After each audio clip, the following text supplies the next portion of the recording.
വിവാഹം എന്ന് പറഞ്ഞു കഴിഞ്ഞാൽ ദൈവത്താൽ നിശ്ചയിക്കപ്പെട്ടതും അത് വിശുദ്ധവുമാണ്. വിവാഹത്തെ നിഷേധിക്കുന്ന ക്രിസ്തീയ മതവിശ്വാസികൾ നിങ്ങൾ കണ്ടിട്ടില്ലയോ? വിവാഹം കഴിക്കാതെ ജീവിച്ചു കഴിഞ്ഞാൽ ദൈവത്തിന് എന്തോ വലിയ പ്രസാദമുണ്ടെന്നാണ് എല്ലാ മതത്തിന്റെയും താല്പര്യം. പ്രിയരെ, ഇത് ഭോഷത്വവും ദൈവത്തോടുള്ള നിന്ദയുമാണ്.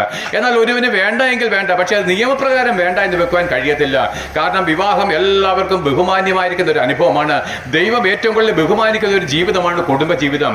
അങ്ങനെ ആദ്യത്തെ കുടുംബജീവിതം ഏതെങ്കിലും ആരംഭിക്കുകയും ആ മനുഷ്യൻ ദൈവത്തോടു കൂടെയും ദൈവം അവനോട് കൂടെയുമായിരുന്ന വിശുദ്ധനുമായിരുന്നു. എന്നാൽ നോക്ക് പ്രിയരെ, ദൈവത്തിന് മനുഷ്യനെ പറ്റിയുള്ള ഹിതം എന്താണെന്നറിയാമോ? നിങ്ങൾ ഓർമ്മ വെച്ച നാൾ മുതൽ കണ്ണുനീരും നിലവിളിയോടും രോഗത്തോടും ഭാരത്തോടും കൂടെ കഴിയുന്ന വ്യക്തികളാണ്.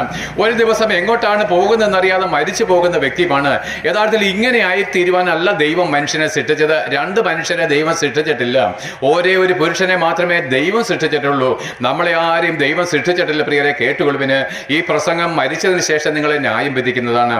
ആകയാൽ മരിച്ചതിന് ശേഷം